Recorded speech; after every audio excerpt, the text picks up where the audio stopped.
OK, donc bonjour, bonjour à toutes et à tous.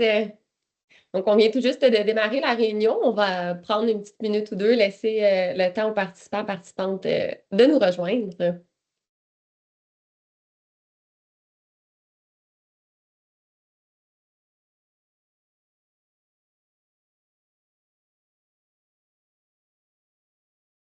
Excellent. Donc, en attendant que les gens se joignent à nous, on aimerait ça vous demander si c'est possible là, d'utiliser l'onglet clavardage et d'inscrire l'organisation pour laquelle vous travaillez ou être affilié aujourd'hui. Et qu'est-ce qui vous amène à être intéressé par ce webinaire pour le projet de vitrine en tourisme responsable et durable?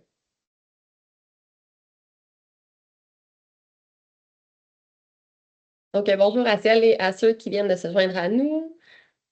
Donc, en attendant que le reste des participants participantes se joignent, permettez-moi de vous partager quelques informations, quelques instructions techniques. Donc, dans un premier temps, on vous informe qu'une période de questions va être rendue disponible à la fin du webinaire, donc suivant les présentations de nos invités du jour. Durant tout le long de la présentation, on vous invite toutefois à utiliser l'onglet en haut de votre écran Teams Q&R, donc questions-réponses.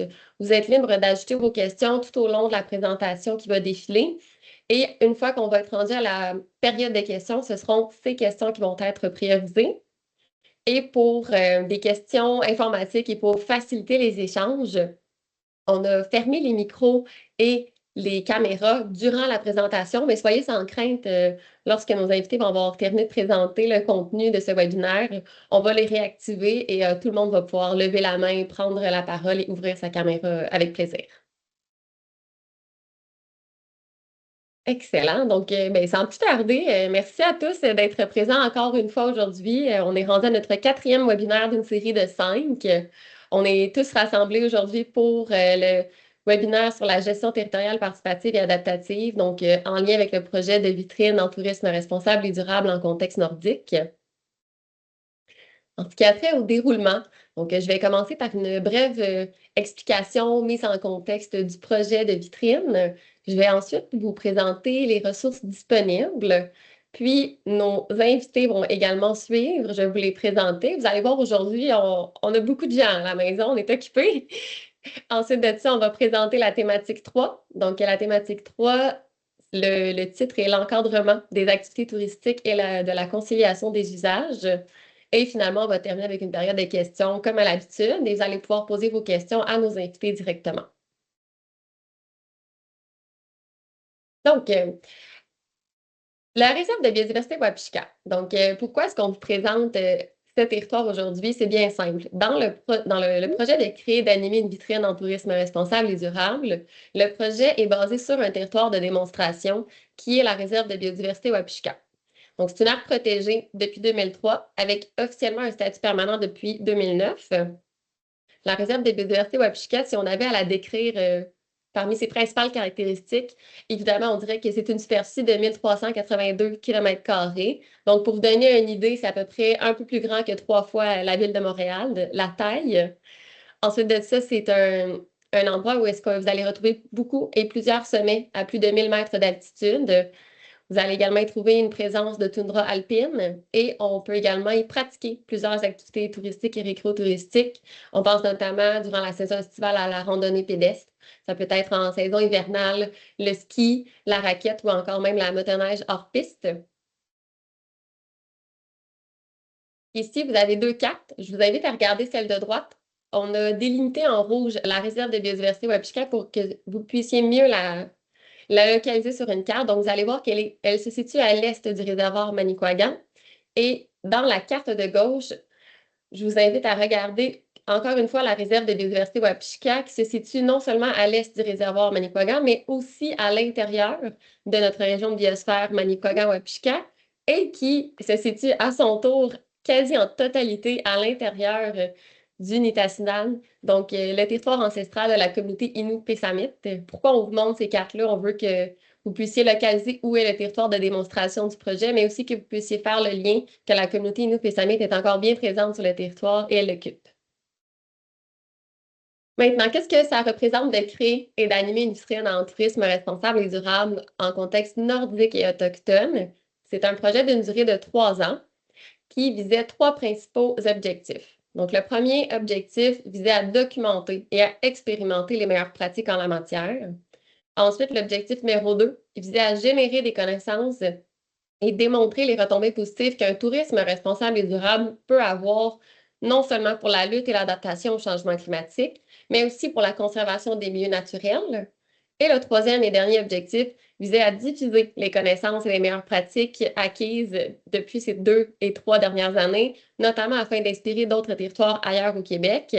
Et la série de webinaires fait partie d'une des activités de diffusion que nous avons choisi de tenir. Maintenant, en ce qui a trait aux ressources disponibles, parce que toutes ces bases d'informations-là, il faut les localiser, les centraliser. Donc, depuis novembre dernier, nous avons mis à votre disposition une plateforme web qui est destinée spécifiquement au projet de vitrine en tourisme responsable et durable. Vous allez pouvoir y retrouver des vidéos introductives autant sur le projet que sur les 4 grandes thématiques. Et vous allez pouvoir également consulter les fiches thématiques et télécharger des outils sur différents sujets, différentes thématiques. Comme j'avais mentionné plus tôt, on est déjà rendu au 4e webinaire d'une série de 5. Donc, soyez à l'affût. Le dernier webinaire sera le mois prochain, le mercredi 19 février. Celui-ci va porter sur la mobilisation des touristes et visiteurs par la mise en valeur des patrimoines naturels et autochtones. Pour ceux et celles qui sont avec nous depuis le début, on vous remercie de continuer à participer au webinaire. Et pour ceux et celles qui n'auraient peut-être pas entendu parler de notre projet depuis quelques jours ou quelques semaines, bien, soyez sans crainte. Si vous consultez la plateforme web, vous allez pouvoir réécouter en rediffusion chacun des webinaires. Nous les publions en moyenne 2 à 3 jours suivant la tenue de ceux-ci. Donc, juste avant de vous présenter nos invités du jour, je tiens à souligner que le projet de créer une vitrine en tourisme responsable et durable, c'est un projet qui est soutenu financièrement par le ministère du Tourisme et qui est porté par la région de biosphère Manicouagan-Wapishka, notamment dans le cadre du plan d'action qui est de créer un tourisme responsable et durable 2020-2025. Donc, enfin, c'est avec grand plaisir que je présente nos invités du jour. Je vous avais prévenu, on a beaucoup de gens aujourd'hui. Donc, nous avons pour commencer Madame Annie Kingston, conseillère experte en tourisme durable pour la région de biosphère Manicouagan-Wapishka, suivie de notre directeur principal, Monsieur Jean-Philippe Messier, de la région de biosphère Manicouagan-Wapishka. Et finalement, Monsieur Jérôme Bacon-Saint-Onge, membre élu et responsable du secteur ressources et territoires du Conseil des Inuits-Pessamites. Ensemble, aujourd'hui, ils nous parleront de la troisième des 4 grandes thématiques du projet, soit l'encadrement des activités touristiques et la conciliation des usages sur le territoire de démonstration, donc la réserve de biodiversité Wapishka. Donc, sans plus tarder, je cède la parole à Annie. Bon webinaire à toutes et à tous. Super, merci Vanessa. Bonjour tout le monde. Merci d'être avec nous aujourd'hui pour en apprendre plus sur cette thématique. On va démystifier ensemble plusieurs éléments aujourd'hui au courant du webinaire. Il existe plusieurs facteurs de risque quant à la conservation des milieux naturels et l'harmonisation des usages sur un territoire. Il peut y avoir une augmentation de la quantité d'activités touristiques qui s'y retrouvent, une augmentation du taux de fréquentation, du nombre d'usagers sur un territoire. Donc, veut pas, il y a une augmentation des impacts du récréotourisme sur l'intégrité socio-écologique du lieu. Aussi, plus d'activités, plus de variété d'activités avec des objectifs différents, plus de fréquentation, mais ça va aussi occasionner des enjeux de sécurité qui sont plus fréquents. Donc, il y a une nécessité d'avoir une gestion équilibrée de tous ces éléments-là pour concilier le besoin des différentes pratiques, motorisées ou non, tout en respectant les attentes de chacun au mieux, et aussi pour respecter l'objectif de conservation là, au travers. À travers ça, ben, on peut explorer des solutions concrètes, que ce soit au niveau des infrastructures, des réglementations et des mesures de surveillance là, à mettre en place. On va commencer d'abord avec les infrastructures. Les rôles, en fait, le rôle principal des infrastructures en tourisme, c'est de répondre aux besoins des visiteurs puis d'offrir un encadrement sécuritaire, mais aussi de limiter les impacts négatifs de la pratique même de ces activités-là et de la fréquentation du site sur le milieu naturel. Les infrastructures d'accueil, comme un bureau d'accueil, un bâtiment sanitaire, un panneau directionnel, les installations de gestion des matières résiduelles, sont des infrastructures qui vont offrir des services adéquats et un accueil de qualité aux touristes. Les infrastructures touristiques, quant à elles, c'est par exemple un sentier de randonnée, une aire de repos, un site de camping, des panneaux d'interprétation, une rampe de mise à l'eau. C'est des infrastructures qui vont permettre l'encadrement des activités, mais aussi de bonifier l'expérience des visiteurs, notamment avec les panneaux d'interprétation. Quand on réfléchit aux infrastructures qui se trouvent sur un site, il est important de considérer les capacités de support de ces infrastructures-là et la capacité d'entretien de l'organisme gestionnaire. Dans le webinaire précédent, que je vous invite à aller écouter sur notre site web, là, puisque l'enregistrement est en ligne, j'ai présenté les différentes capacités de support, mais je voulais juste faire un bref rappel. La capacité de support des infrastructures, pour la respecter, ben, il faut réfléchir à la capacité réelle de ces infrastructures-là en place ou à mettre en place afin de pouvoir bien répondre aux besoins des visiteurs. Respecter la capacité d'accueil pour pouvoir bien accueillir justement ces visiteurs-là. Par exemple, si on prend un bâtiment sanitaire qui a été sous-estimé là, pour sa capacité de support par rapport à l'afflux des visiteurs, mais il va avoir un long temps d'attente pour utiliser les toilettes, il va avoir des bris fréquents, bref, une expérience pas super agréable pour les visiteurs. Et quand par exemple on imagine avec un sentier pédestre là, qui n'a pas respecté sa capacité de support euh, de l'infrastructure qui est le sentier, ben, le sentier va s'élargir, il va y avoir de l'érosion, la compaction des sols là, s'il y a un trop gros afflux de visiteurs. Fait que, justement, bien déterminer la capacité des infrastructures puis agir en conséquence, ben, ça permet aussi de ne pas aggraver les impacts là, sur les milieux naturels notamment. Faut pas non plus surestimer les capacités du sport en faisant trop. Soit on va avoir une infrastructure qui va répondre, là, mais répondre aux besoins des visiteurs, ou sinon on va faire trop d'infrastructures d'accueil puis touristiques, mais on ne sera pas capable de les entretenir, de faire des travaux de maintenance suffisants ou assez fréquemment pour respecter justement le fonctionnement de ces infrastructures-là. Fait que ça va créer une surcharge de travail pour le personnel. Il va y avoir des enjeux de sécurité aussi pour les usagers si les infrastructures sont dégradées parce qu'on n'arrive pas à les réparer à temps. Ça va affecter l'expérience des visiteurs, mais ça va aussi aggraver les impacts sur les milieux naturels. Fait en tant qu'organisation gestionnaire, il faut s'assurer d'avoir les ressources pour entretenir adéquatement et sur le long terme les infrastructures qu'on va mettre en place. La capacité d'entretien aussi, c'est pas juste l'entretien comme l'entretien de terrain d'un site, ça va être aussi la capacité de répondre d'appliquer là, sur le long terme et de manière efficace les autres mesures de gestion du site qui vont être mises en place, qu'on va aborder justement pendant le webinaire. Après le webinaire, je vous invite aussi à aller prendre connaissance de l'outil 3.1 qui présente des bonnes pratiques en gestion des activités touristiques pour la conservation des milieux naturels, qui va être sur notre site web. Dans le fond, l'outil va suggérer des pistes de solutions pour mettre en place des aménagements physiques qui permettent de faciliter les bons comportements de la part des visiteurs. Parce que comment les visiteurs peuvent pratiquer le Centras si l'aménagement n'a pas été fait en conséquence là, des principes Centras.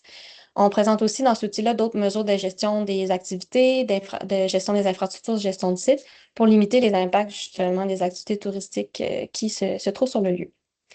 Maintenant, au sein de la réserve de biodiversité Wapishka, l'infrastructure, la principale infrastructure, c'est la station Wapishka.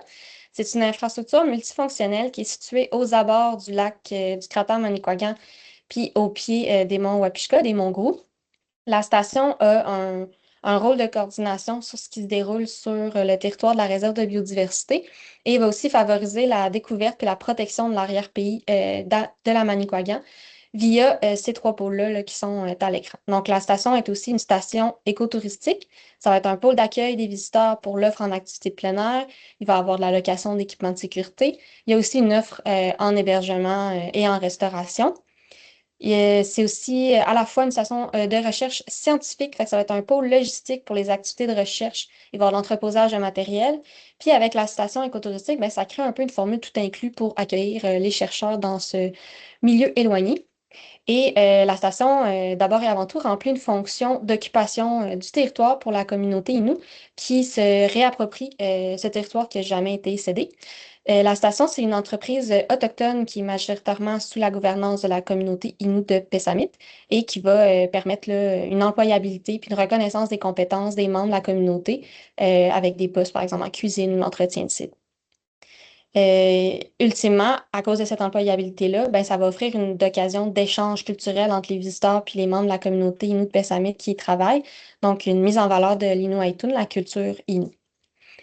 Une autre infrastructure touristique importante là, qui se retrouve au sein de la réserve de biodiversité Wapishka, ben, c'est ces sentiers pédestres qui permettent vraiment une mise en valeur du territoire parce que les sentiers ont été conçus pour permettre de découvrir les plateaux toundriques de la réserve de biodiversité. Il y a même un sentier de longue randonnée en autonomie, la traversée des Monts Gros, qui est offerte au sein de la réserve. Cette offre-là en santé pédestre est grâce à la Société des Amis des Monts Gros. C'est un OBNL qui travaille sur une base volontaire pour l'aménagement, l'entretien des sentiers. Ils font aussi le suivi pour la sécurité là, des randonneurs, fait qu'ils vont aviser là, de fermeture de sentiers là, en conséquence de tout ça. Au sein de ces sentiers-là aussi, il y a de la diffusion d'informations sur les mesures de sécurité, les différentes caractéristiques propres aux sentiers, mais la sensibilisation par la Société des Amis des Monts Gros se fait aussi via leur site web, leur page Facebook. Bref, ce sont toutes des actions d'ailleurs qu'on va mentionner dans les fiches là, de la thématique 4 qui vont parler justement plus en détail de ces mesures de sensibilisation en général au sein de la réserve de biodiversité Wapishka. Maintenant, on va en savoir plus quant aux infrastructures sur votre site et territoire. Fait que je laisse la parole à Vanessa pour une question interactive. Oui, donc merci beaucoup Annie. Donc, comme Annie l'a bien mentionné, on est rendu à la première question interactive. Donc, pour ceux et celles qui ont assisté au précédent webinaire, on conserve l'habitude de vous poser une à deux questions par webinaire. On aime bien recevoir des réponses, on aime bien avoir une idée de votre réalité, que ce soit sur un site ou un territoire. Toujours évidemment en lien avec la thématique qu'on vous présente aujourd'hui. Donc, on va vous présenter à l'écran dans quelques instants une question avec plusieurs choix de réponses. Et une fois que vous allez pouvoir lire la question, soumettre votre réponse, on vous invite, dans l'éventualité où vous choisiriez une réponse autre, de simplement le mentionner dans le clavardage. Donc, la question va comme suit. Quelle fonction des infrastructures d'accueil et touristique souhaiteriez-vous améliorer et ou explorer au sein de votre site ou territoire? Donc, on va vous laisser quelques instants pour y répondre et soumettre votre question.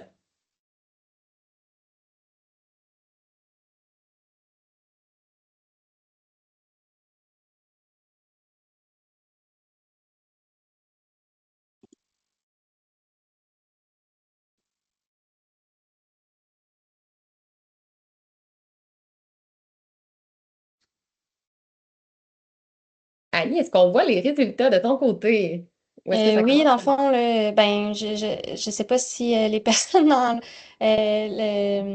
voient le partage d'écran. Moi, j'y vois là, en ce moment là, tous les résultats. Fait que s'il y a un enjeu technique au niveau de l'affichage de votre côté, peut-être le mentionner dans le clavardage, mais je peux te les dire, Vanessa. Oui, s'il Dans le vous fond, plaît. la mise en valeur du patrimoine autochtone et le lieu d'échange culturel sont vraiment les réponses les plus populaires. Il y a aussi un intérêt pour le soutien logistique là, à la recherche scientifique.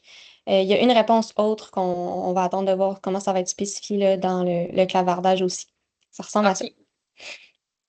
Excellent, mais merci beaucoup, Annie, c'est gentil. Donc, maintenant que cette question interactive est réglée, je vais recéder la parole à Annie qui va pouvoir continuer en lien avec la thématique.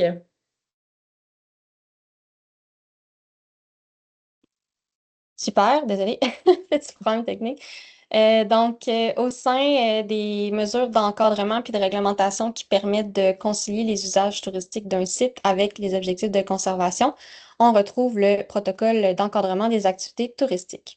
Un protocole d'encadrement, ça consiste en des règles, des restrictions, des exigences spécifiques, des quotas parfois, et des critères environnementaux, donc vraiment des modalités d'encadrement. Ça va être applicable à un territoire géographique délimité, à une période, là, une durée d'application déterminée, mais surtout à une ou des activités récréotouristiques spécifiques. Un protocole, ça va varier selon les caractéristiques d'un territoire, les usages touristiques ou pas qui s'y retrouvent, mais aussi le contexte réglementaire du lieu. Au sein d'un protocole aussi, on va retrouver des mesures de supervision et de respect du protocole, ainsi que des mesures de suivi. Donc, quand on réfléchit au protocole, c'est bien de déjà réfléchir à comment on va pouvoir mesurer l'efficacité de ces mesures-là qui sont mises en place en regard des objectifs poursuivis, mais aussi mesurer les retombées positives sur les milieux naturels, la communauté locale puis l'expérience touristique. Ça permet donc de garder une vision adaptative du protocole. Donc, je fais un clin d'œil à la gestion adaptative qu'on a jasé dans un autre webinaire et de modifier en conséquence les modalités de l'encadrement selon les résultats de ce suivi-là, de cette évaluation-là. Donc, un protocole qui va pouvoir faciliter une harmonisation des usages, pardon, une cohabitation sécuritaire et aussi faciliter la préservation des milieux naturels doit d'abord et avant tout reposer sur la collaboration d'une diversité des acteurs concernés, donc pratiquer dans une optique de gestion participative. Si vous voulez en savoir plus sur la collaboration et les instances de concertation au sein d'une gestion participative, l'enregistrement du webinaire 1 est disponible sur notre site web ainsi que les fiches de cette thématique. Tout à l'heure, je parlais de la situation de s'il y a une diversité des usages puis une augmentation des visiteurs, mais ça augmente les risques liés à la sécurité puis la protection de l'intégrité écologique d'un milieu. Ben, la surveillance d'un territoire va permettre de prévenir les incidents liés aux conditions climatiques, mais aussi à la prévention des accidents là, entre usagers. Et va aussi permettre de limiter les impacts des activités en supervisant les activités ou aussi de faire la récolte de données là, pour avoir une prise de décision éclairée. Il y a plusieurs mesures de gestion de risque qui peuvent être mises en place par les gestionnaires de sites et ou les membres de l'instance de concertation là, qui fait la gestion du site et du territoire.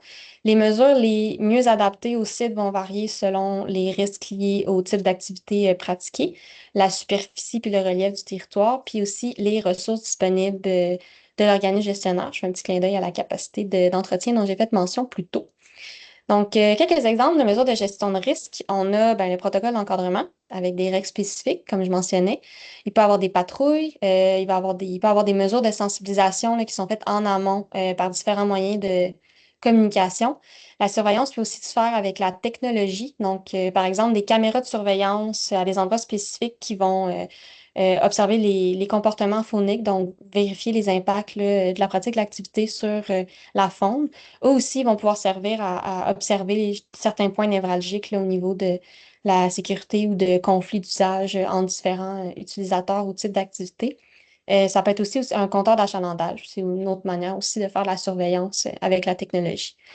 Les infrastructures aussi peuvent permettre de renforcer la sécurité de certaines zones, comme par exemple un abri-refuge comme poste de secours et ou de base pour opération de sauvetage. On a un abri-refuge d'urgence d'ailleurs qui est situé sur les sommets des monts Wapishka. Et ça peut être aussi, par exemple, un abri couvert aux aires de repos qui sont vulnérables à la météo. Fait que par les infrastructures, on assure aussi là, la sécurité des usagers. Avant d'échanger avec nos invités qui attendent patiemment depuis tantôt, je vous présente brièvement le protocole qui est spécifique à la réserve de biodiversité Wapishka, le protocole d'encadrement de la pratique de la motoneige qui concerne l'activité de motoneige hors piste. Ce protocole-là avoir des modalités en trois catégories. Fait qu'il va y avoir les restrictions, les modalités pour les guides et les motoneiges. Les restrictions, ça va être, dans le fond, le protocole concerne la zone où la végétation est plus sensible puis le couvert de neige tend à être moins épais. Les zones désignées, dans ce cas-ci, c'est la zone des sommets, fait qu'au-delà de 800 mètres. Il va aussi avoir des restrictions au niveau de l'épaisseur minimale de neige là, pour autoriser la pratique. Et il va y avoir un quota de motoneige sur l'ensemble de la réserve. Au final, le protocole autorise 18 motoneiges qui circulent sur l'ensemble du territoire de la réserve de biodiversité dans les zones autorisées. Un petit rappel, là, 18 motoneiges pour trois fois l'île de Montréal, que mentionnait Vanessa tantôt. Les modalités par rapport aux guides, les guides sont obligatoires pour découvrir la montagne là, en motoneige. Les guides aussi eux-mêmes doivent suivre des formations requises autant sur le sujet de sécurité, comme par exemple avec l'attestation qualité-sécurité de Aventure Écotourisme Québec, que des formations sur la protection de l'environnement. Et il y a aussi un corridor spécifique là, de déplacement qui va être utilisé pour limiter les risques de collision avec les randonneurs que les guides et motoneigistes doivent emprunter. Les motoneigistes doivent avoir un équipement confort. Puis dans les deux cas, guides et motoneigistes doivent compléter et signer une charte du comportement qui va être en annexe de la fiche sur la surveillance du territoire non, sur le protocole, pardon, ce qui est sur notre site web. Maintenant, j'invite sans plus tarder Jean-Philippe Messier et Jérôme Bacon-Saint-Onge à se joindre à moi pour nous parler davantage du protocole, mais aussi des mesures de surveillance du territoire qui sont bien spécifiques à la réserve de biodiversité Wapishka. Donc, bonjour messieurs, merci d'avoir attendu si patiemment, si Bonjour gentiment. Annie. Annie. Kwei, check. Ma première question, ça va être pour Jean-Philippe. Dans le fond, pourquoi il y a un protocole d'encadrement pour la motoneige là, au sein de la réserve de biodiversité?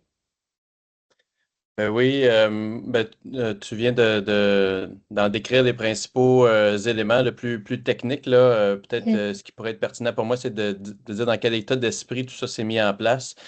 C'est un état d'esprit de participer à structurer le territoire, de vouloir le mettre en valeur, mais de la bonne façon. Puis je veux faire le lien avec certains éléments là, que je voyais dans le chat tout à l'heure pendant que tu parlais. Je voyais un intérêt là, pour l'arrimage entre la conservation et les activités récréotouristiques de la part des participants qui sont avec nous aujourd'hui, pratiques responsables de certaines activités, notamment la motoneige, l'accompagnement des promoteurs, avoir un processus inclusif. Tout ça sont des éléments, des balises qu'on s'était effectivement données dans toute la réflexion entourant le protocole. Ta question était au niveau du pourquoi. Là, on a eu besoin d'avoir recours à un protocole comme ça. C'est en réponse à une situation sur le terrain. C'est en réponse à une conciliation des usages voulus. Donc, il y a eu dans notre cas une ascension de l'activité motoneige hors piste. Au début des années 2000, c'est une activité qu'on ne voyait pas ou très, très peu dans le secteur parce que les motoneiges ne permettaient pas d'avoir accès à des secteurs comme les monts Wapishka. Et c'est une activité qui s'est développée progressivement et la technologie a fait que les motoneigistes ont eu de plus en plus accès aux plateaux alpins qui sont des milieux très fragiles. Alors, évidemment, ça amenait des enjeux de partage du territoire. Il y avait déjà des activités installées, une pratique qui était non motorisée qui était installée dans le massif. Et ça a amené aussi, par le fait même, des enjeux de sécurité, bien évidemment, là, si on laissait libre cours à l'ensemble de ces activités-là sans encadrement. Aussi, ces activités-là prennent place dans un territoire qui est éloigné, qui est nordique, qui est fragile, mais qui est peu documenté. Alors, il a fallu se reposer sur des principes de précaution puisqu'on n'avait pas de données, disons, le probantes sur le territoire comme tel. Et on a voulu faire ça, c'est mon dernier point, là, en réponse aussi avec les aspirations puis les besoins de la communauté Innu de Pessamit. Jérôme est mieux placé que moi pour en parler, qui est très présente sur le territoire et qui ont primé dans l'ensemble des mécanismes de prise de décision qui ont prévalu là, pour la mise en place de tout ça. Donc, je dis aussi, là, je parlais de l'isolement, de l'aspect, assez complexe de mettre en place un tel protocole dans un territoire aussi éloigné. C'est un grand territoire avec beaucoup d'accès, donc il a fallu qu'on se creuse les méninges pour trouver les meilleures façons de pouvoir aborder tout ça. Puis c'est encore sous forme de projet pilote à l'heure actuelle, donc c'est une approche d'encadrement que l'on teste, que l'on modifie au fil du temps, au fur et à mesure qu'on apprend à qu'est-ce qui fonctionne moins sur le terrain. Et donc, sous un principe, si on veut, de gestion adaptative pour s'assurer qu'on a toujours le meilleur projet pilote possible qui est en cours d'exercice.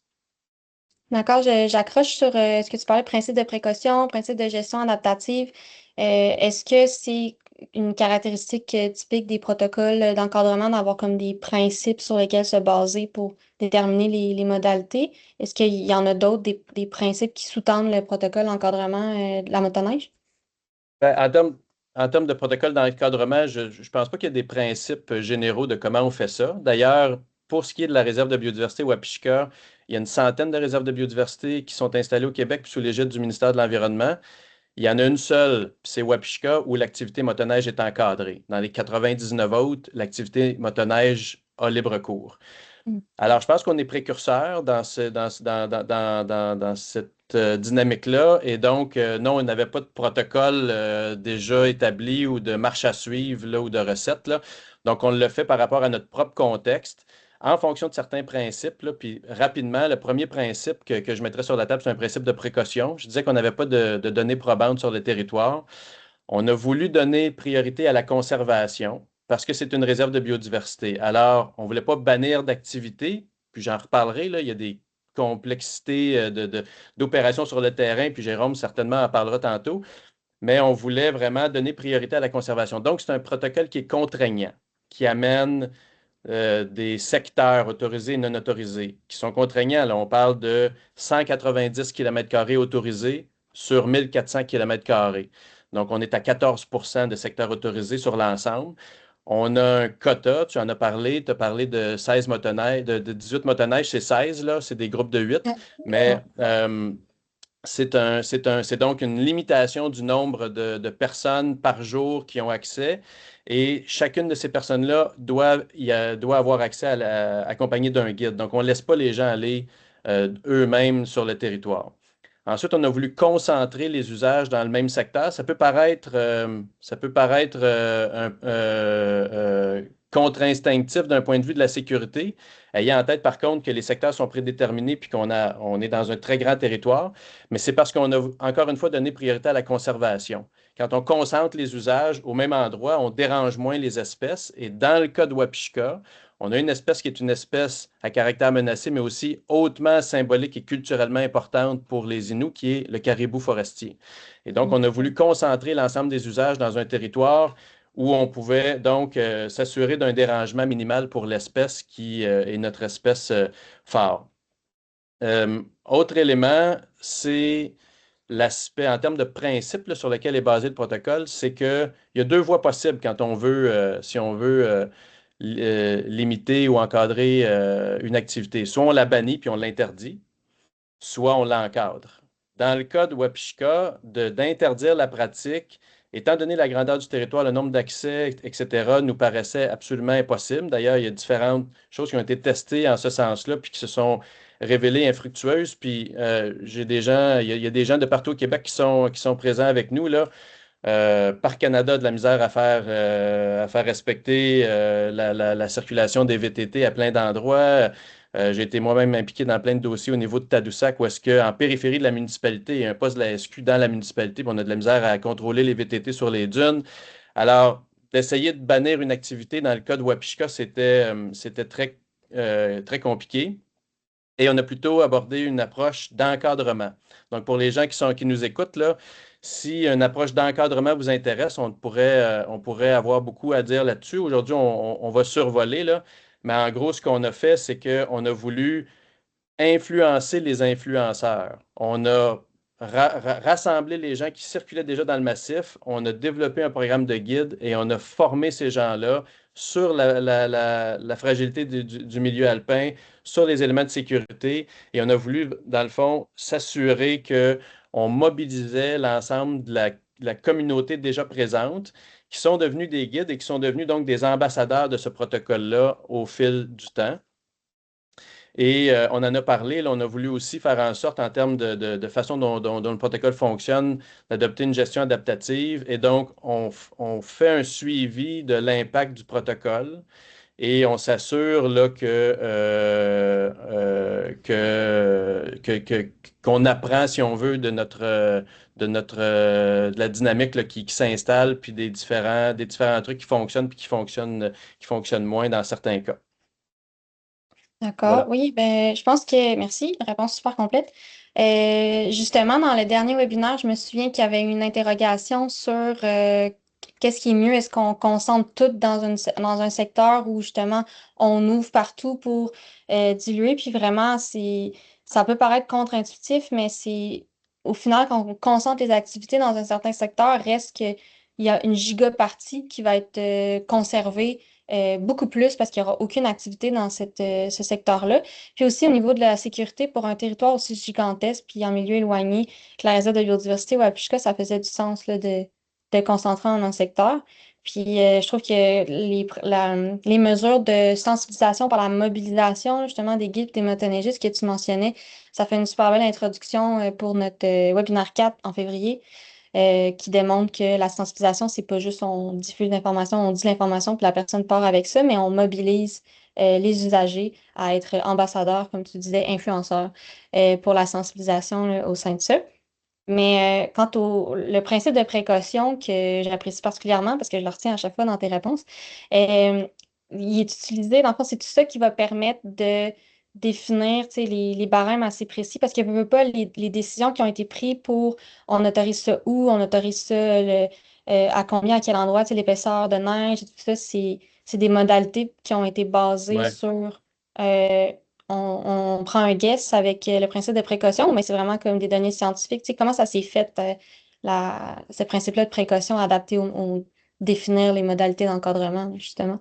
Ouais, ben rapidement, ça n'a pas été défini en fonction de données scientifiques, puisque je l'ai déjà dit, on en a pas. On est au début de notre capacité à développer des données, puis à faire un suivi des écosystèmes. Mais aussi, on entame, on en parlait au dernier webinaire, on entame la mise en place d'indicateurs de suivi sociaux, puis d'expérience comme tel. Fait que ça va être intéressant de voir un petit peu comment les différentes mesures du protocole affectent aussi l'expérience. Puis on en reviendra peut-être un petit peu plus tard. Nous, on a dénoté une augmentation de la qualité de l'expérience en mettant en place un protocole qui est pourtant contraignant, mais qui s'est révélé être un outil d'augmentation de la qualité de l'expérience. On y reviendra. Mais pour ce qui est du principe de précaution, étant donné qu'on n'avait pas de données probantes, on s'est reposé sur l'expérience terrain des acteurs qui composent le comité de gestion, notamment le Conseil des Inuits de Pessamit, notamment la Société des Amis des Monts-Cou qui est sur le terrain, tu les as mentionnés, notamment les associations touristiques, les MRC, les pouvoirs publics, l'ensemble des parties prenantes qui ont un mot à dire sur soit la gestion du territoire ou le développement du tourisme. Et en fonction de ce qu'on croyait être juste et une précaution, on a établi les différents paramètres. Je donne un exemple, là. Le couvert neigeux à partir duquel on autorise la pratique de la motoneige. Les données scientifiques, quand on regarde au Yukon, en Alaska, ça dit qu'à partir d'un mètre, il n'y a plus d'impact de la motoneige sur les écosystèmes de toundra. On ne sait pas si cette donnée-là est bonne pour les Mongols. On sait que c'est bon au Yukon, mais on n'a pas cette donnée-là localement. Alors, on s'est regardé et on a dit, qu'est-ce qu'on fait avec ça? Ça va être minimalement un mètre. On a beaucoup de neige dans les Mongols, on va se donner une cible de 2 mètres. Puis, on essaie de respecter ce 2 mètres-là pour s'assurer, par principe de précaution, qu'on lave plus blanc que blanc, là, pour être certain qu'on ait le moins possible le moins de possibilités de se tromper possible. Là, on fait ces suivis-là, mais j'encourage les gens qui nous écoutent là, à faire des protocoles en fonction de leur propre réalité. Ce 2 mètres-là, c'est pas une. Je ne dis pas aujourd'hui, ça devrait être 2 mètres. On a pris cette mesure-là par principe de précaution, mais ça peut être différent si on est en Mauricie, si on est au Saguenay ou si on est sur la Côte-Nord, là. Mm.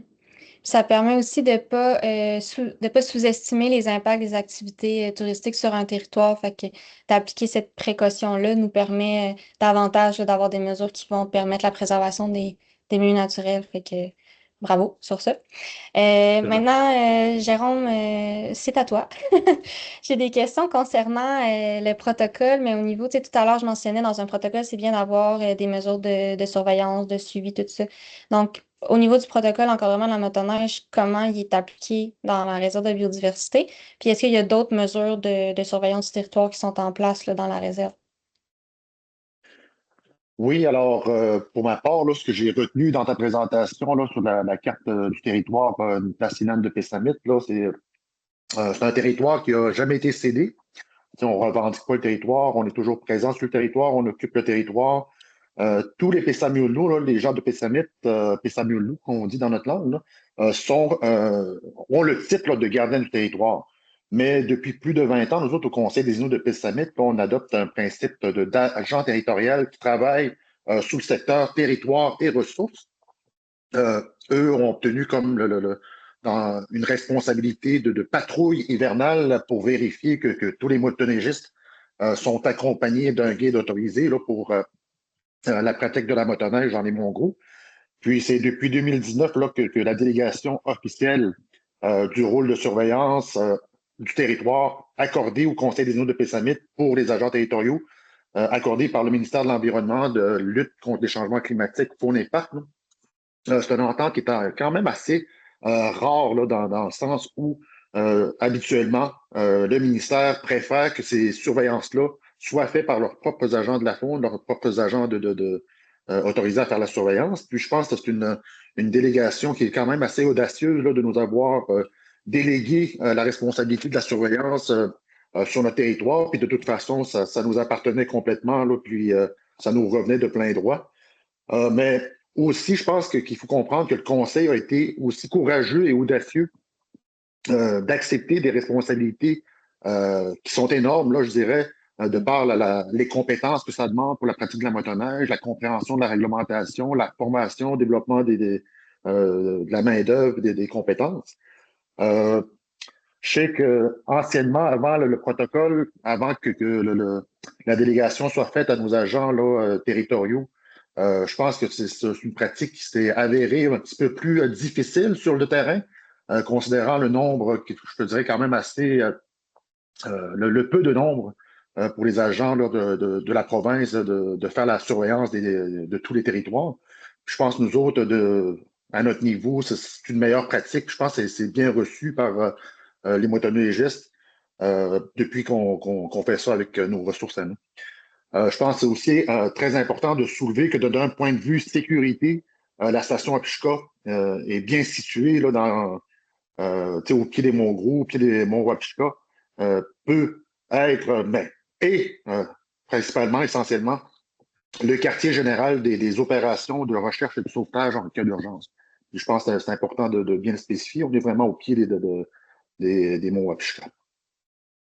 Donc, il y a une reconnaissance des compétences à la fois avec l'employabilité là, qui se fait au sein de la station Apichka, mais aussi avec les agents territoriaux là, au niveau de la surveillance du territoire. C'est super. Est-ce qu'il y Absolument. a d'autres retombées positives ou négatives de ce protocole d'encadrement-là, Jean-Philippe?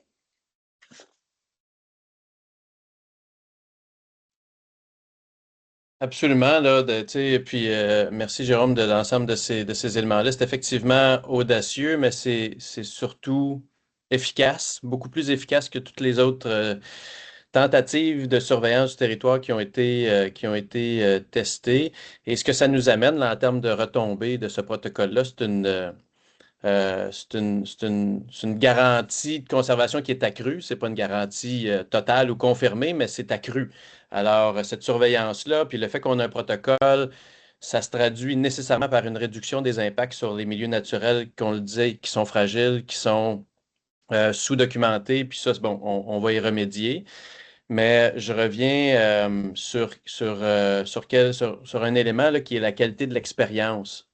Ça nous a permis, par les sondages, etc., pour ce qui est de l'activité motoneige, qui était, là, comprenez là, que c'était une activité qui était free for all avant. Là. N'importe qui allait dans les monts Wapishka avec sa motoneige. Il n'y avait pas de secteur, il n'y avait pas d'encadrement, il n'y avait pas de guide, il y avait pas de quota, etc. Fait entre ça et la dynamique beaucoup plus contraignante qu'on a aujourd'hui, quand on interroge les gens qui participent à ces activités-là, on se rend compte que l'expérience, la qualité de l'expérience a augmenté. Il y a une hausse de satisfaction de la part des usagers de la montagne en lien avec la pratique de la motoneige hors piste. Et le fait qu'il y ait aussi des quotas fait en sorte que, bien que ça puisse paraître d'un point de vue, là, disons, du développement des affaires, d'avoir 16, 18 motoneigistes. Puis d'ailleurs, je veux te le mentionner, c'est effectivement 18, c'est toi qui avais raison. C'est trois groupes de 6. Il y a des gens qui sont à l'écoute qui m'ont remis à l'ordre, là. Donc, d'avoir 18 motoneigistes par jour, ça peut paraître contre-instinctif du point de vue du développement des affaires, mais ça a fait en sorte que la qualité des secteurs, que la qualité de la neige fait en sorte que, grosso modo, l'expérience a augmenté.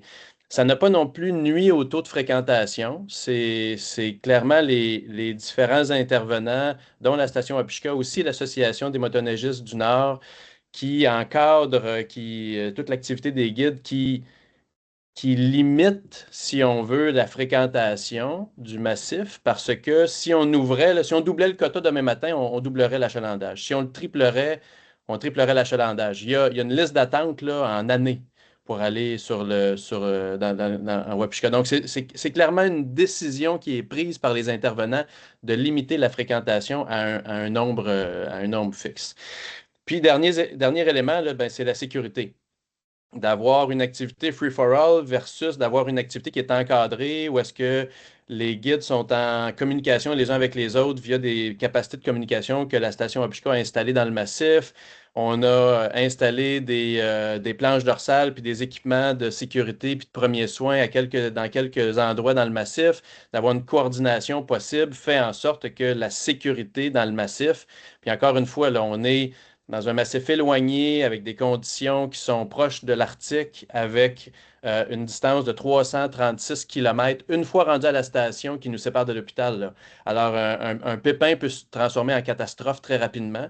Et la sécurité est donc un élément là, qui est pas à négliger dans notre contexte. Puis ça a été une autre des retombées positives du protocole, sécurité accrue. Super. Fait que j'imagine aussi que ces retombées-là, ben, il y a une intention de suivi où justement, tu as parlé brièvement des indicateurs sociaux là, qui sont en développement, fait que ça va être intégré au programme de suivi de l'intégrité socio-écologique, justement, pour mesurer ben, justement à quel point l'intégrité socio-écologique là, est affectée par les activités écotouristiques, mais aussi l'efficacité de certaines mesures pour l'ajuster en conséquence, là, avec pratiquer la Tout à gestion fait. adaptative. Ouais. Super. Jérôme, je vais te faire porter le rôle de porte-parole de la communauté Innu de Pessamit. J'aimerais savoir qu'est-ce que ça a apporté à la communauté Innu de cette responsabilité-là de surveillance du territoire, puis aussi ben, d'avoir la station Apushka implantée au cœur du Nitassinan.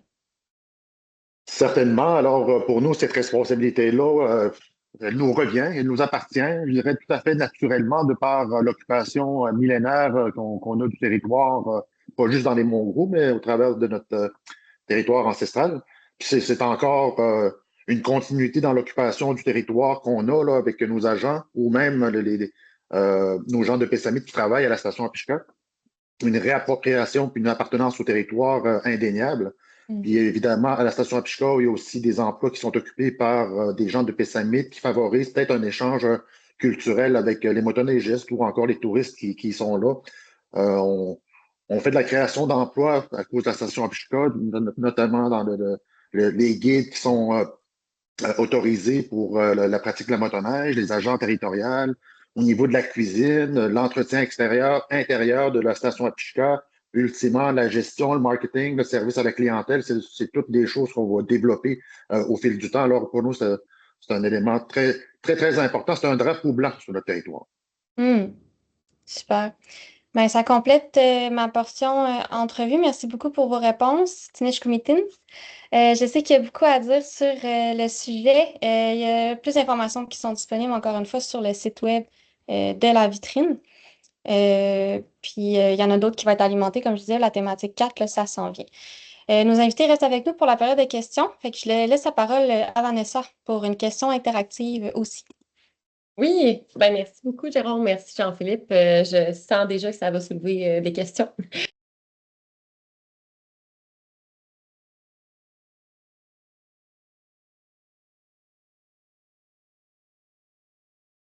Ton micro est désactivé, Vanessa. Recommence du début. Toutes mes excuses. Vraiment désolée pour ça. Ce que je disais, c'était que on arrive dans 1 ou 2 minutes à la période de questions. Et pour garder les bonnes habitudes, on vous pose toujours une deuxième question interactive. Cette fois-ci, elle touche directement à ce que vous venez d'entendre de nos invités, M. Jean-Philippe et M. Jérôme. Donc, la question va comme ci. Est-ce qu'un protocole d'encadrement et ou des mesures de surveillance du territoire seraient des avenues intéressantes au sein de votre site? Et si oui, si c'est possible de mentionner un exemple. Donc, par exemple, il y a déjà un modèle de surveillance qui existe, comment ça fonctionne chez vous et c'est pour quelle raison? Donc, je vais laisser Annie interpréter les résultats encore, s'il vous plaît. Oui, ben, en forte popularité, les participants répondent oui, il faudra en mettre en place. Fait que je pense que la présentation puis les réponses de Jean-Philippe et Jérôme en ont inspiré plusieurs. Il y a aussi quelques réponses non applicables parce qu'on a toujours des acteurs là, qui assistent au webinaire qui n'ont pas nécessairement un site à gérer. Et on a aussi une ou plusieurs réponses. Là, je suis pas en mesure de savoir c'est combien de personnes qui ont répondu ça, qui avaient déjà un protocole d'encadrement ou des mesures de surveillance du territoire qui sont en place. Fait que, comme Vanessa le mentionnait, le préciser dans l'outil clavardage. Puis ça ressemble pas mal à ça, je pense. Très forte popularité pour, oui, il faut en mettre en place un protocole d'encadrement et oui, il faut mettre en place des mesures de surveillance du territoire. Excellent. Donc, on ne vous fait pas plus attendre plus que ça. Donc, on arrive maintenant à la période de questions. Encore une fois, on vous répète, n'hésitez pas à utiliser l'onglet du haut, questions et réponses pour soumettre vos questions. C'est celle-ci que nous allons répondre en priorité. On a également réactivé la fonction. Donc, si vous voulez prendre le micro, ouvrir votre caméra, soyez les bienvenus. Donc, je vais ouvrir l'onglet questions-réponses et juste d'emblème, j'ai vu plusieurs noms revenir à quelques reprises. Donc, question d'équité, je vais lire une question par participant-participante et question de laisser la place à tout le monde de poser leurs questions. Et si le temps nous l'alloue, on va revenir aux questions des participants qui en avaient plusieurs. Donc, Madame Martine Cotte, première question que vous allez poser. Est-ce qu'il y a 18 motoneiges partant de la station Wapishka et 18 personnes partant du sud de la réserve la même journée? Est-ce que, messieurs, vous seriez en mesure de répondre à cette question? Ou, Madame Oui. Cotte? Oui, OK, excellent. Oui, effectivement, quand on parle de 18 motoneiges par jour, tantôt on faisait référence aux motoneiges qui partent de la station Wapishka. Il y a deux accès principaux, là, si on veut. Il y a ce qu'on appelle l'accès Wapishka qui part de la station, qui est l'accès principal, qui, lui, là, vraiment est achalandé. Puis on peut vraiment compter le fait qu'il y a 18 motoneiges qui vont presque à tous les jours à partir de ce sentier-là. Puis il y a un autre accès qu'on appelle l'accès sud, là, qui est plus dans le coin du relais Gabriel, pour ceux qui connaissent le secteur, où il y a un autre 18 motoneiges par jour qui est autorisé, mais qui est beaucoup moins fréquenté. Donc, là, la prise de données, étant donné que la station Wapishka n'est pas l'installation qui est à la base de cet accès-là, est plus difficile. Puis donc, on a moins de capacité de la suivre, cet accès-là, mais il y a effectivement là, un 18 côté Wapishka et un 18 côté relais Gabriel ou côté sud. Excellent. Merci pour les précisions, Jean-Philippe. La deuxième question vient de M. Danny Garand et je pense qu'elle s'adresse à M. Jérôme Bacon.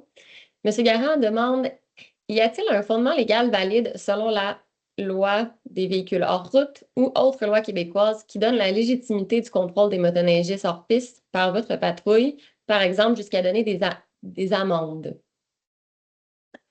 Oui, dans le cadre du protocole de l'entente, là, c'est vraiment une délégation qui est donnée par le ministère. Nos agents territoriaux portent donc le titre de assistant aux agents de la faune et ont le pouvoir d'émettre effectivement des contraventions s'il y a effectivement des contrevenants sur les monts gros. Excellent. Donc, merci beaucoup pour la réponse, Jérôme. Monsieur Garand, j'espère que ça répond bien à votre question. Oui, merci. Excellent. Super. On avait également une question de Kaliel Caresse. Donc, je lis l'un des points majeurs provenant de l'application du protocole de la motoneige dans notre territoire de démonstration est qu'aucune intervention d'urgence ou d'incident majeur n'est recensée depuis l'encadrement guidé de la motoneige. Est-ce que cette réussite pourrait influencer la vision du développement des autres activités non motorisées de manière durable et efficace? Peut-être que j'encouragerais Kaliel à prendre le micro, s'adresser à nos invités. Ça mériterait d'être un peu plus clair de vive voix. Est-ce que ça vous dirait? Pas de problème, est-ce que vous m'entendez bien? Oui, très bien, merci. Bon, en fait, c'était plus pour nourrir, dans le fond, la vision des autres intervenants au niveau provincial. Je suis l'ancien président là, de l'Association des motoneigistes du Nord. Je travaille sur le dossier depuis 2016 là, en collaboration avec toutes les parties prenantes. Et dans le fond, c'est un peu au niveau de la sécurité, c'est l'aspect qui a été le plus euh,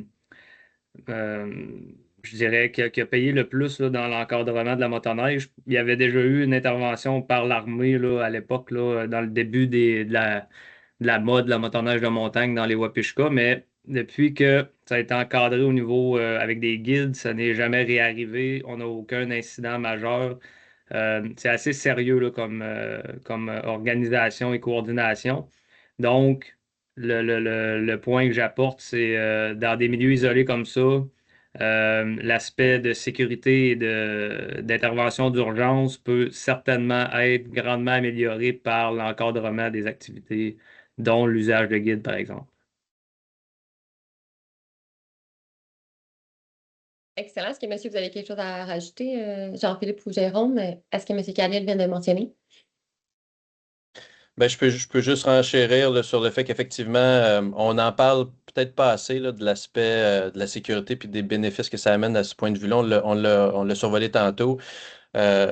C'était pas le fondement premier. On parlait que le fondement premier, c'était la conservation, le fait d'essayer de vraiment mettre un encadrement sur le territoire qui nous garantissait des milieux naturels qui étaient conservés, mais effectivement, en termes de retombées positives, là, la sécurité en est une. Et puis, tu mentionnais, Caliel, une intervention.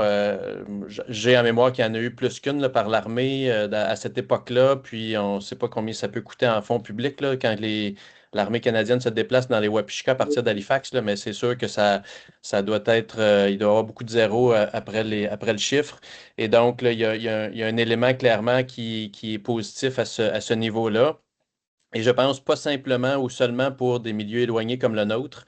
L'encadrement de la pratique, on le voit que ce soit dans des territoires plus périurbains ou que ce soit dans des contextes plus isolés comme Wapishka, a des retombées sur non seulement la sécurité, mais aussi l'expérience des usagers. Alors, effectivement, là, il y a des bénéfices à ce niveau-là qui sont tout à fait observables pour Wapishka. Merci, Puis, Jean-Philippe. Ah pour oui. abonder peut-être dans le même sens de ma réponse de tantôt, je pense pas que le but premier, c'est d'émettre des contraventions pour le plaisir d'en émettre. Là. Je pense que c'est plus par précaution, prévention là, que les agents territoriaux se trouvent dans les mots groupes. Il y a tout le temps de la répression à faire, mais je pense qu'il y a plus de prévention à faire pour prévenir les incidents graves. Puis si je peux me permettre, puis je sais que le temps file, là, mais la simple présence des agents est un élément qui est à ce point dissuasif qu'on observe une diminution significative des activités illicites ou de l'accès illicite des motoneigistes illégaux dans les Wapishka. À partir du moment où il y a une surveillance qui s'exerce, puis que c'est exercé par des agents qui sont efficaces, là, il y a un effet dissuasif qui s'est implanté et qui fait que, en fait, on a, les agents en émettent pas beaucoup des constats parce qu'ils en observent plus beaucoup de l'activité illégale, ce qui était complètement l'inverse avant. Bon point à mentionner. Merci, messieurs, d'avoir répondu à la question de Caliel. On peut le temps de prendre une dernière question, puis je la trouve particulièrement pertinente, surtout pour faire un pont avec ce que vous avez mentionné tantôt, Jean-Philippe, avec le caribou forestier et Jérôme. Madame Martine Cotte dit les Snooks des Samites aimeraient avoir une aire protégée au Pimp-Moacan pour protéger le caribou forestier. Pour quelle raison accepte-t-il qu'il y ait des motoneiges de montagne dans un secteur où il y a des caribous, alors qu'il existe des études sur le fait que la motoneige pourrait être nuisible pour celui-ci? Est-ce que, Jérôme, tu connais un peu l'aire protégée ou tu aurais un élément de réponse à apporter? Oui, dans le fond, c'est que le territoire ancestral des Inuits de Pestamit couvre à peu près 10% de l'ensemble du territoire québécois dans lequel on trouve 5 aires de caribous forestiers, notamment celui du Picmoigan, celui de Manicouagan, Kaniapisco, Otard et Témiscamie. Ces 5 aires qui sont dans différentes là, situations, mais celui du Picmoigan est particulièrement là, touché par les perturbations industrielles forestières. Là. C'est pour ça qu'on a demandé que soit créée une aire protégée dans la région du Picmoigan. C'est pour notamment préserver son habitat naturel qui est très ciblé et très prisé par l'industrie forestière là, dans la région du Picmoigan. Puis ça, Picmoigan, c'est au nord de Forestville. C'est à peu près une centaine de kilomètres au nord de Forestville et non pas dans la région de Wapishka. Si je peux me permettre un complément de réponse, là, Jérôme, est-ce qu'il y a une interdiction ou une limitation de l'activité motoneige dans le secteur Picmoigan d'une façon ou d'une autre? Pas pour l'instant, c'est pas quelque chose qui a été pour l'instant envisagé dans l'état actuel des choses. Là. Non plus comme dans la portion outarde, ni c'est vraiment plus parce que ça, le Wapishka, c'est quelque chose qui est préservé là, d'une très grande importance, mais dans l'aire protégée, on n'a pas encore de stricte interdiction comme telle. Parfait. C'est un peu là où je voulais en venir, là, parce que dans la question, si jamais c'est le cas, là, il y a comme une allusion qu'étant donné qu'il y a une activité permise, que la préoccupation pour le caribou de la part des Inuits est diminuée dans Wapishka par rapport à Pipmoagan. Là. Je veux juste mettre ça clair pour tout le monde que ce n'est pas du tout le cas. D'ailleurs, c'est le Conseil des Inuits par tes intervenants, délégué Jérôme, qui avait été très ferme sur le fait qu'on voulait absolument pas que l'activité motoneige se déplace dans le massif Rodo, qui est un autre secteur des monts Wapishka, parce qu'il y a des présences de caribous importantes là et qu'on concentre les usages dans le secteur où il y avait déjà la présence d'usagers non motorisés qui eux aussi ont le potentiel de déranger le caribou forestier. Alors, il y a eu une préoccupation là, qui était vraiment très, très, très haute, sinon la plus haute dans le système de prise de décision de la part des Inuits de Pessamit là, qui n'a pas négligé l'aspect de l'importance du caribou dans le cas de Wapishka par rapport à Pipmoagan du tout. Là. C'est complètement l'inverse. Merci d'avoir ajouté ces points. Je pense que ça répond très bien à la question, vos deux interventions. Donc, il est 12h59. Malheureusement, on va devoir conclure le webinaire. Merci à tout le monde qui a posé vos questions. C'est un plaisir de vous avoir accueilli encore une fois. Donc, il nous reste un dernier webinaire. Ça va avoir lieu mercredi, le 19 février prochain, qui va porter sur la thématique 4. Donc, je répète, mobilisation des touristes et visiteurs par la mise en valeur des patrimoines naturels et autochtones. Toujours avec une lancée focusée sur notre territoire de démonstration, la réserve de biodiversité Wapishka.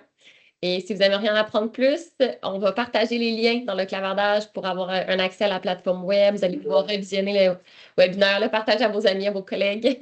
Et voilà. Donc, merci à tout le monde d'avoir participé en grand nombre. Au plaisir et à bientôt.